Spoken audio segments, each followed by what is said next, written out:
Bonjour bien-aimés dans le Seigneur. J'espère que tout un chacun de nous se porte très bien. De mon côté aussi, ça va bien. Je rends grâce à Dieu pour ma famille.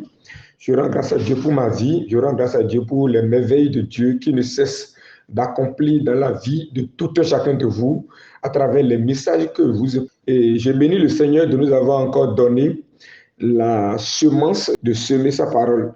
Et aujourd'hui, nous avons commencé un tout nouveau enseignement intitulé L'Évangile dévoilé dans le livre de Ruth. C'est-à-dire quoi? L'Évangile dans le livre de Ruth. Et c'est un livre à travers lequel Dieu nous a enseigné beaucoup de choses à propos de l'Évangile. Et quand je dis l'Évangile, cela n'englobe pas seulement le pardon de nos péchés. L'Évangile, comme l'a dit déjà dans le livre de Romains, chapitre 1, le verset 17, c'est la puissance de Dieu pour le salut de quiconque croit. Ou un peu autrement dit, l'Évangile qui est traduit littéralement par la bonne nouvelle. Et cette bonne nouvelle est annoncée également dans le livre de Ruth. Et quand je regarde souvent le livre de Romains, que nous avions étudié entre-temps, ce livre de Romains qui regorge tout, qui renferme tout, du péché, de la repentance, de la loi, de la justice, de la vie spirituelle, jusqu'à notre récompense que nous pouvons acquérir après notre salut. Le livre de Romains qui renferme tout, je peux le comparer exactement aussi au livre de Ruth. Et comme un adage le dit souvent, le Nouveau Testament est caché dans l'Ancien Testament. Et l'Ancien Testament est révélé dans le Nouveau Testament.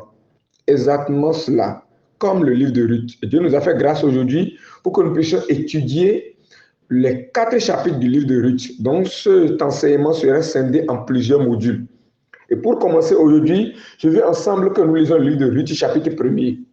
Et dans ce premier chapitre, nous allons trouver 2 modules. Donc, aujourd'hui, nous allons trouver à travers le premier chapitre du livre de Ruth, c'est-à-dire du verset 1er jusqu'au verset 6, nous allons étudier le péché et le double péché de la famille d'Elimelech. Et laissez-moi, rejoignez-vous à moi, pour lire le livre de Ruth, chapitre 1er, nous allons lire du premier verset jusqu'au verset 6. Je lis la parole. Du temps des juges, il y eut une famine dans le pays. Un homme de Bethléem de Juda partit avec sa femme et ses 2 fils pour faire un séjour dans le pays de Moab. Le nom de cet homme était Elimelech, celui de sa femme Naomi, et ses 2 fils s'appelaient Malchon et Kiljon. Ils étaient tous Éphratiens de Bethléem de Juda. Arrivés du pays de Moab, ils y fixèrent leur demeure. Elimelech, mari de Naomi, mourut, et elle resta avec ses 2 fils. Il prit des femmes moabites, dont l'une se nommait Orpa et l'autre Ruth. Ils habitaient là environ 10 ans. Malchon et Kiljon moururent aussi tous les 2. Et Naomi resta privée de ses 2 fils et de son mari. Puis elle se leva, elle et ses belles filles, afin de quitter le pays de Moab, car elle apprit au pays de Moab que l'Éternel avait visité son peuple et lui avait donné du pain. J'ai lu jusqu'au verset 6. Alors, vous savez ce qui est intéressant dans le livre de Ruth?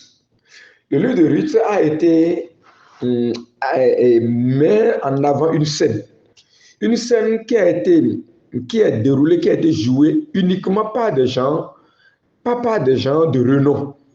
Vous voyez, pas des héros de la foi. Nous pouvons nommer peut-être David, beaucoup de héros de la foi, des prophètes comme Élie, non. Le livre de Jean, le livre de Ruth, la scène qui s'est déroulée dedans, les événements qui se sont déroulés ont été faits par des simples hommes comme nous. Il n'y a aucun roi parmi eux. Il n'y a aucun prophète parmi eux. Il n'y a aucun sacrificateur parmi eux. C'est des gens de simple vie comme vous et moi, sur lesquels cette histoire est déroulée. Donc, lorsque nous regardons le livre de Ruth, ça a commencé comment? Ça a commencé premièrement par du temps des juges, il y eut une famine dans le pays. Ça a commencé d'abord par une tragédie. Vous voyez, la famine a commencé dans le pays. Et lorsque la famine a commencé, qu'est-ce qui s'est passé? Chacun doit faire quoi? Doit se chercher. On est d'accord. Et dans cet enseignement, je veux viser 2 objectifs. 2 objectifs. Le premier objectif, c'est d'abord le péché qui est la cause principale de la mort. Le péché qui est la cause principale de la mort. C'est le premier objectif que je vais viser dans cet enseignement. C'est-à-dire quoi? Nous démontrer comment le péché travaille. Qu'est-ce que c'est que le péché? Le deuxième objectif que je vise dans cet enseignement, c'est le double péché. Un terme qui n'est souvent pas utilisé dans l'enseignement biblique, le double péché. Vous voyez, ce n'est pas que c'est absent, non, mais j'ai dit ce n'est souvent pas utilisé. Alors que le double péché est bien présent dans la Bible. Même quand vous lisez le livre de Jérémie, nous allons y revenir sur ça lorsqu'on serait, comment dirais-je, à la deuxième facette de notre enseignement. Alors, regardons ici, Ruth chapitre 1er, la Bible dit, du temps de Jules, il y eut une famine dans le pays. Un homme de Bethléem de Juda partit avec sa femme et ses 2 fils pour faire un séjour dans le pays de Moab. Voici, du temps des juges, la Bible dit quoi? Famine s'est éclatée dans le pays. Et nous devons d'abord connaître la cause de cette famine. Parce que c'est dans quel pays? Nous parlons ici du pays de Bethléem. C'est-à-dire quoi? En Israël, il y avait eu de famine. Mais cette famine a touché aussi le pays de Bethléem, au point où le pain a manqué. Mais regardez un peu, Bethléem signifie quoi? Bethléem signifie la maison du pain. Si nous allons expliquer Bethléem de façon littéraire, c'est la maison du pain. Mais comment comprendre que dans la maison du pain, il y a de la famine? C'est vrai que vous allez dans une boulangerie et vous demandez le pain, on dit il n'y a même pas un grain de pain. Ce n'est pas compréhensible, ce n'est pas possible. Beaucoup de passages bibliques aussi doivent réveiller notre attention. Comme souvent, Osée chapitre 4, verset 6, il dit « Mon peuple périt ». Toutes les fois, je lis cette petite portion de versets dans la Bible, j'ai souvent c'est-à-dire la chaleur au cœur. Dieu dit mon peuple périt, alors que le peuple de Dieu n'est pas destiné à la destruction, n'est pas destiné à périr. Le peuple de Dieu est destiné à l'abondance, à la joie, au bonheur. Mais voici, la Bible dit mon peuple périt. Ouais, donc nous devons chercher la raison pour laquelle, malgré le peuple qui était destiné à expérimenter la joie, la gloire, ce peuple périt. Là, il dit, du temps de Jésus, il y eut une famine dans le pays. Vous voyez, Bethléem, qui était la maison du pain, est en train d'expérimenter quoi? La famine. Donc nous devons chercher les causes qui a fait que cette famine a fait éruption dans le pays. Figurez-vous très bien, le premier objectif que je vis dans cet enseignement, c'est de vous montrer le péché. C'est-à-dire quoi? Les causes du péché. Parce que toute chose qui se passe, est-ce que c'est la famine qui constitue le péché? Non. Il y a une racine qui est là, qui est le péché, mais qui a eu pour, comment dirais-je, pour fruit, quoi? La famine. On est d'accord. Regardons le livre de Juges, chapitre 21. Lisons le dernier verset qui dit ceci. En ce temps-là, il n'y avait point de roi en Israël. Chacun faisait ce qui lui semblait bon. Vous voyez, en ce temps-là, chacun faisait quoi? Ce qui lui semblait bon. C'est-à-dire quoi? Dans le pays, il n'y a pas un modèle à suivre. Si chacun se lève, il fait ce qui vient dans son cœur. Chacun suit sa propre ligne. Imaginez un pays qui est comme ça. Imaginez votre pays ou votre famille ou votre village où chacun se lève pour faire ce qui lui semble bon, ce que ce village peut expérimenter. Cela voudrait dire quoi? Il n'y a plus un modèle d'adoration, il n'y a plus un modèle de conduite, il n'y a plus un modèle de morale que chacun suit. C'est en ce temps-là, en ce même temps, que la famine a fait éruption.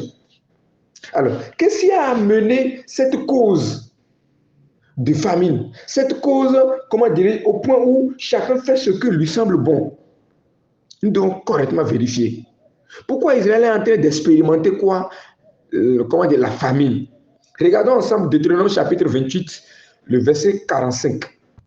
Ici, la Bible dit, toutes ces malédictions viendront sur toi. Elles te poursuivront et seront ton partage jusqu'à ce que tu sois détruit. Parce que tu n'auras pas obéi à la voix de l'Éternel, ton Dieu.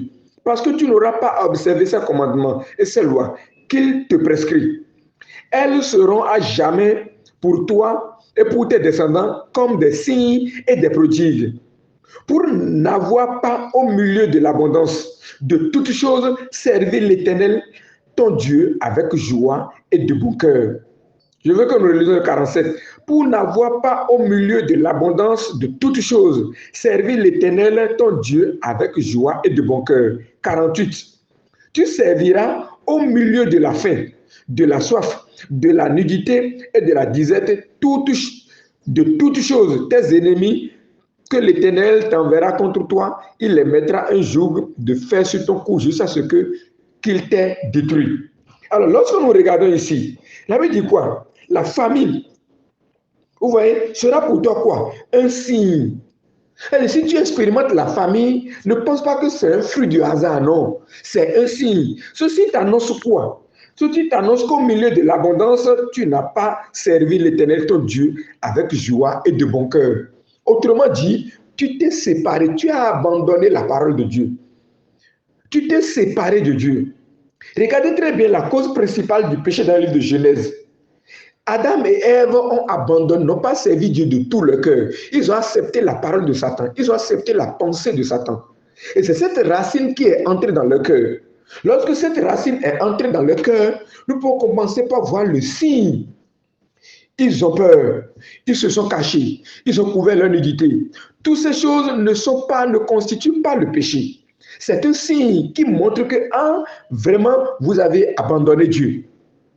Et Dieu a dit dans le livre de Deutéronome, chapitre 28, que nous venons de lire, il dit quoi? Il dit, elles seront à jamais pour toi et pour tes descendants comme des signes et des prodigues, pour n'avoir pas au milieu de l'abondance de toutes choses servi l'Éternel ton Dieu avec joie et de bon cœur.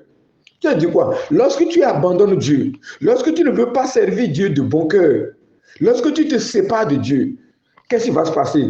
Voici les signes que tu pourras voir. Tu serviras, le verset 48, tu serviras au milieu de la faim, de la soif, de la nudité et de la disette.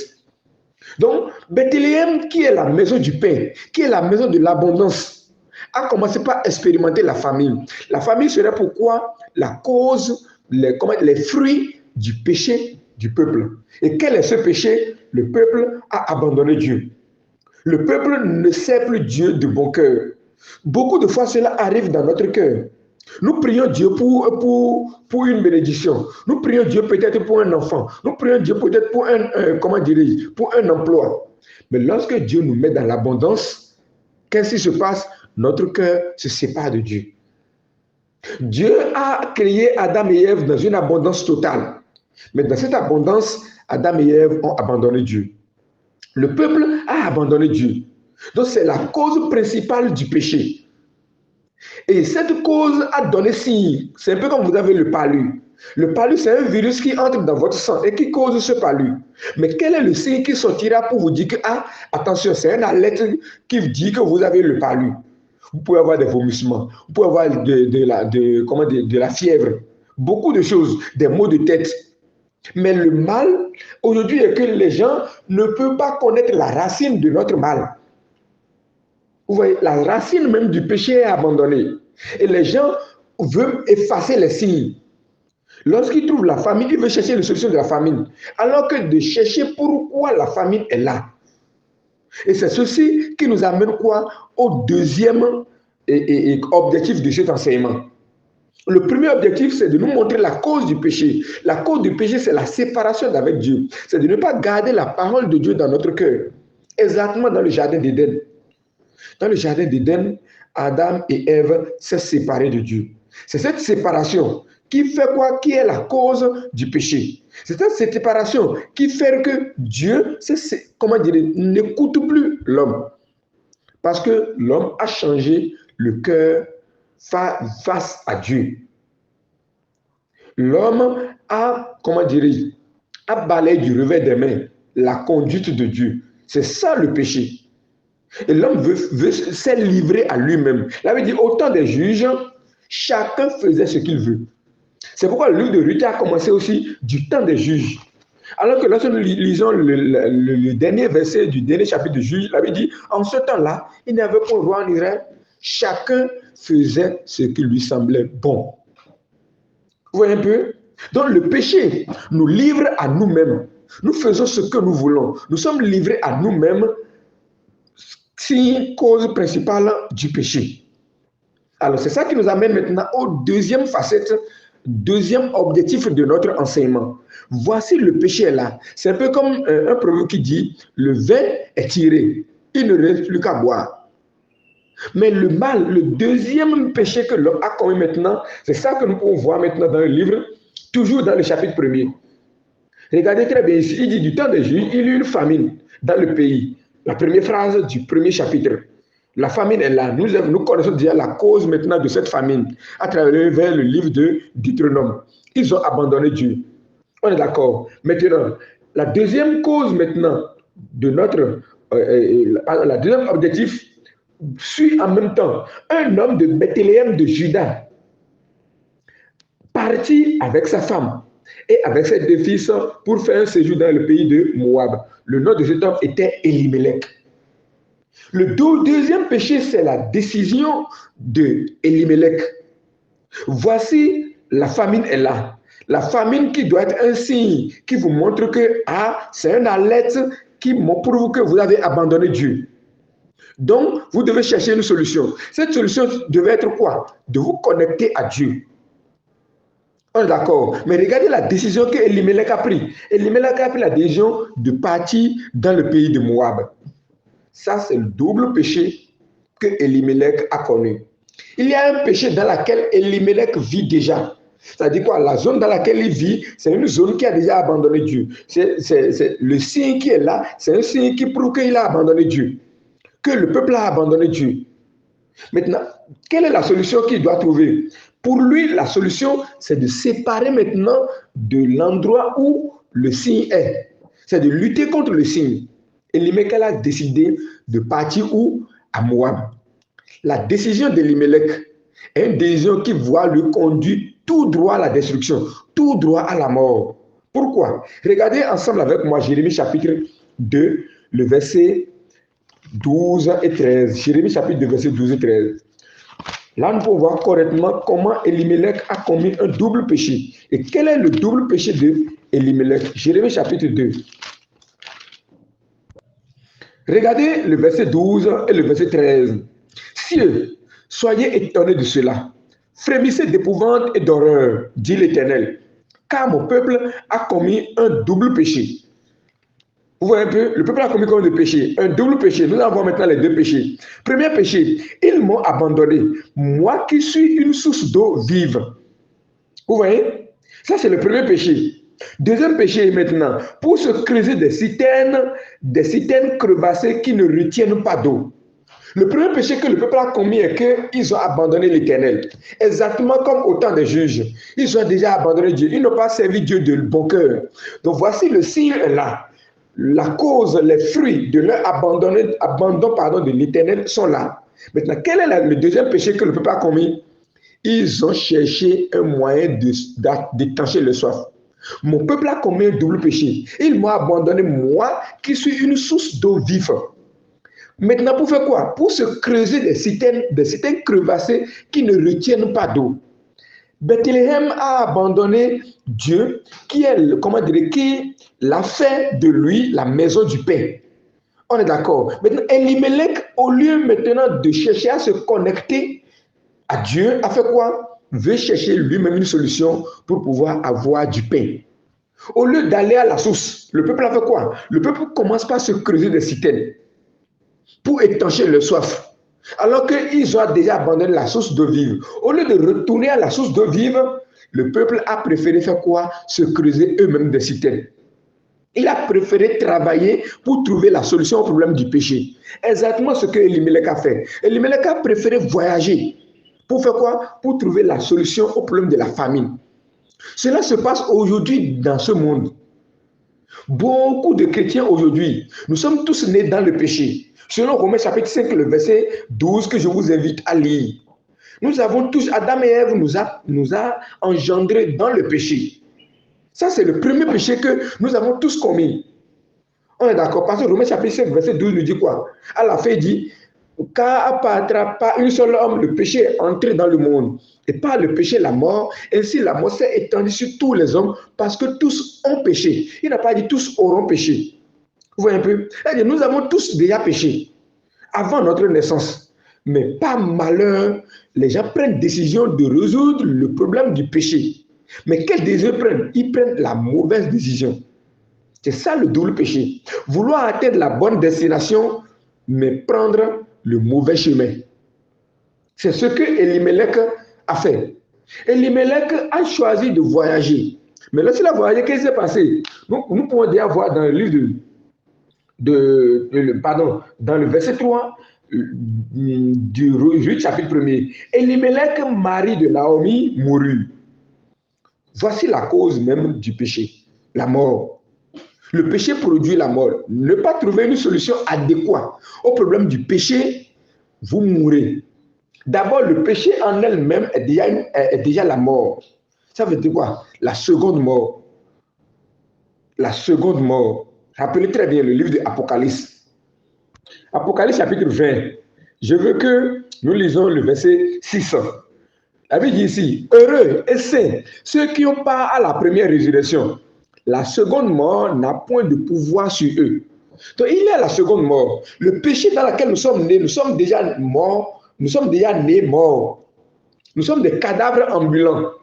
Mais la décision que nous allons prendre en tant que cadavre ambulant déterminera si nous allons encore expérimenter la seconde mort. La seconde mort, c'est la mort éternelle. Elimelech a pris une décision qui l'a conduit à la mort. Nous aussi, dans notre vie, nous sommes tous des péchés. Nous sommes conscients que nous sommes des pécheurs. Mais la décision que nous prenons pour résoudre le problème du péché peut nous conduire maintenant à la seconde mort. Beaucoup, quel désir ils prennent? Ah, comme je suis né pécheur, pour résoudre le problème du péché, je dois prier pour demander le pardon de mes péchés. Beaucoup pensent que demander le pardon de leurs péchés, c'est ça, maintenant, la résolution pour le problème du péché. D'autres disent, je dois observer la loi de Dieu. D'autres pensent que c'est en observant la loi de Dieu qui est la solution au problème du péché. D'autres pensent, je vais jeûner. D'autres pensent, quoi? Je vais faire du bien, je vais faire des aumônes. Cela pourra résoudre le problème du péché. Ni l'excellence morale, ni vos bienfaits ne peuvent jamais résoudre le problème du péché. Si vous prenez cette décision, pensant qu'à travers cette décision, vous allez résoudre le problème du péché, vous avez pris la mauvaise décision. Elimelech a pris la mauvaise décision qui l'a conduit où? À la mort. Et c'est Elimelech seul. Le verset 4, il prit des femmes moabites. Lisons le verset 3 d'abord et le verset 4. Elimelech, mari de Naomi, mourut, et elle resta avec ses deux fils. Il prit des femmes moabites, dont l'une se nommait Orpa et l'autre Ruth. Ils habitaient là environ 10 ans. Le verset 5.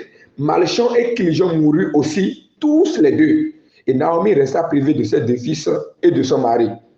Lorsque la mort frappait Elimelech, au lieu que Malchon et Kilijon puissent réellement réfléchir, nous avons abandonné Dieu. Nous avons laissé la Bethléem, qui est la maison du pain.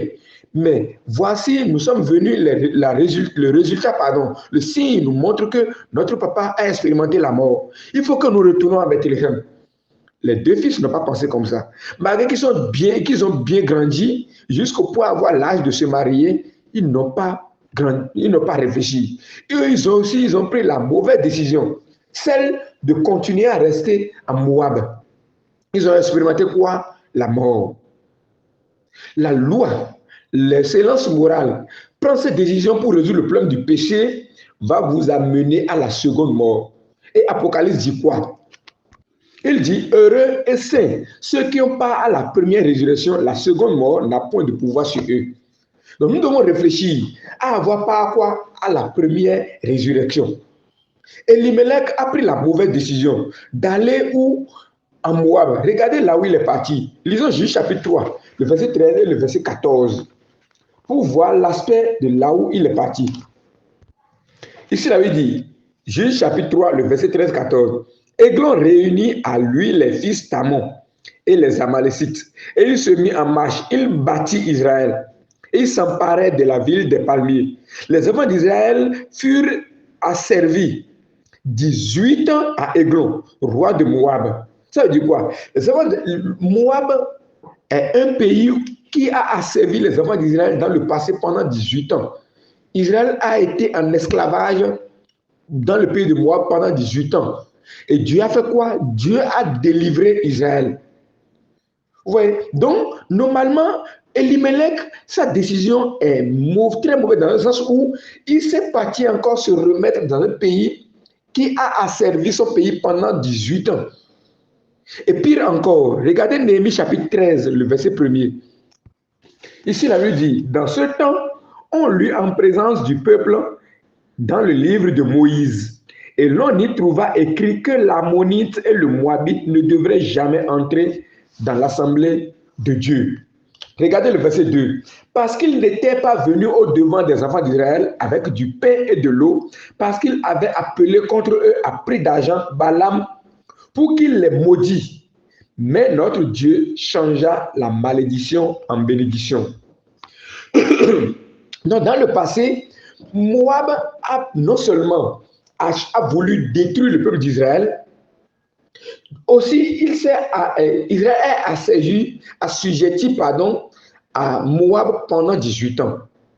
C'est à ce peuple que Elimelech a décidé d'aller se livrer. Ça dit quoi? Il a commis un double péché. Il a voulu trouver la solution au problème de la famine, au lieu de trouver la cause qui a amené la famine. Lorsque nous avons les maux de tête, lorsque nous avons peut-être le corps chaud, au lieu de chercher à régler le problème du maux de tête, cherchons la cause qui a amené ça. C'est en cela que les gens prennent des mauvaises décisions aujourd'hui pour résoudre le problème du péché. Raison pour laquelle, malgré qu'ils cherchent les voies et moyens pour résoudre le problème du péché, quand tu leur poses la question, il dit, nous sommes tous pécheurs. Pourquoi? Parce que dans leur vie, ils n'ont pas appris à résoudre le problème du péché, mais plutôt les signes qui annoncent qu'ils sont pécheurs. Ce sont ces signes-là qui veulent s'accrocher, pensant que ce sont ces signes qui ont fait d'eux un homme pécheur. Elimelech, à travers cette famine, Elimelech a pensé que la famine est là parce que je suis en Bethléem. Non. La famine est là parce que je ne travaille pas, parce qu'il n'y a pas de travail. Non. La famine est là parce que, selon Deutéronome chapitre 28, le verset 45 à 48, vous avez abandonné Dieu. Et la famine est un signe d'abandon de Dieu. Aujourd'hui, les gens pensent que le vol, l'adultère, le mensonge, toutes ces choses constituent le péché. Non. C'est un signe qui dit que vous êtes pécheur. Ce n'est pas le fait que vous avez menti, volé, commettre l'adultère qui fait de vous un pécheur. Non. Vous êtes déjà pécheur à travers la séparation de Dieu, à travers la séparation d'Adam d'avec Dieu. Vous voyez?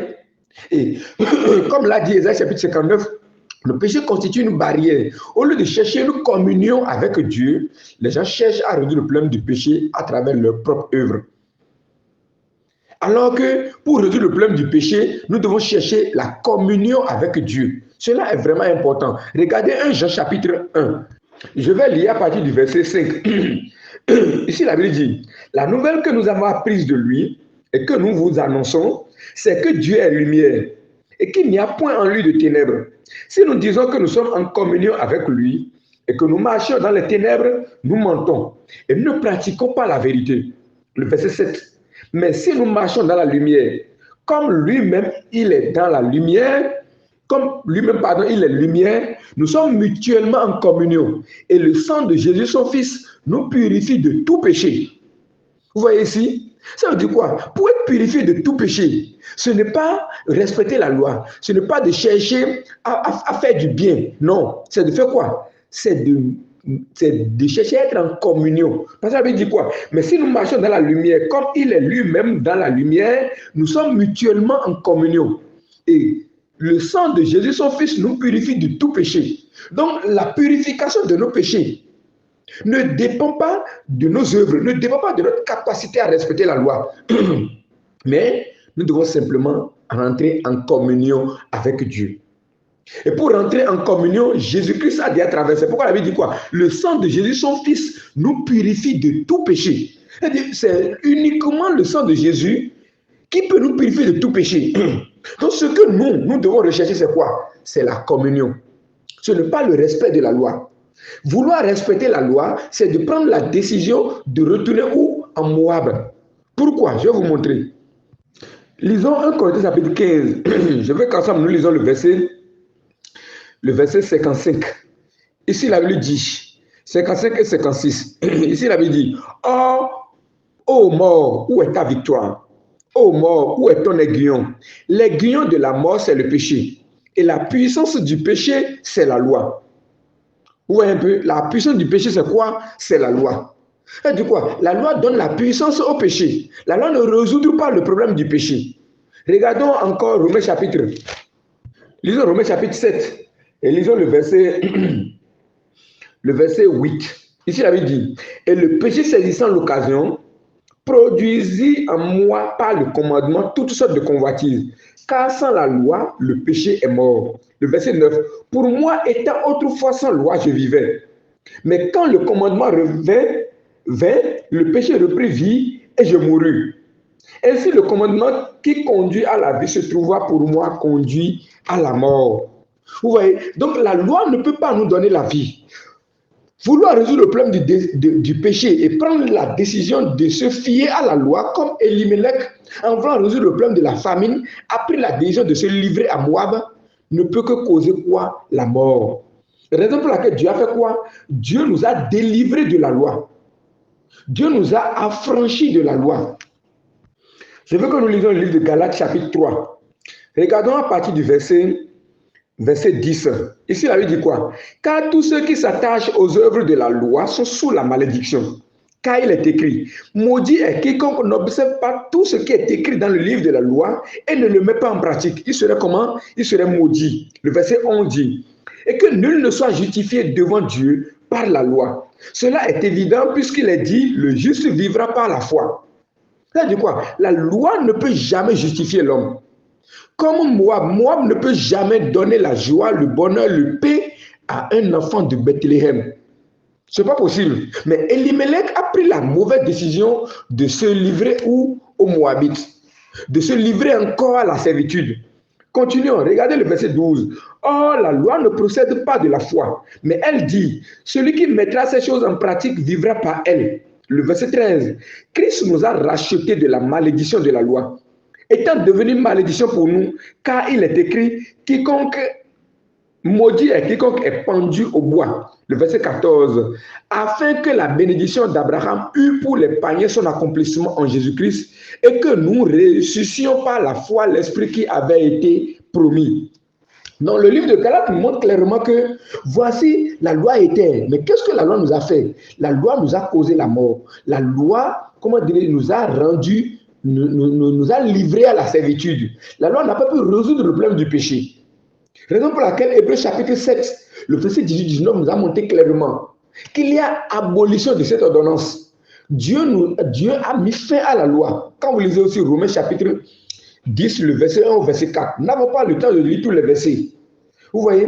Donc ici, Galates chapitre 3, 13 nous dit: Christ nous a rachetés du malédiction de la loi. Dieu a délivré les enfants du pays de Moab.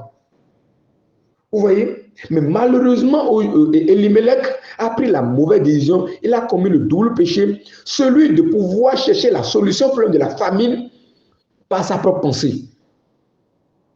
Il doit connaître d'abord la cause. Aujourd'hui, les chrétiens ne connaissent pas la cause du titre péché qu'ils portent. Quelle est cette cause? Qu'est-ce qui a amené ça? C'est la pensée de Satan que Adam a reçue. Ce n'est pas mensonge, ce n'est pas adultère, ce n'est pas fornication. Ce sont des signes qui montrent que l'homme est pécheur. Mais ce n'est pas le péché elle-même.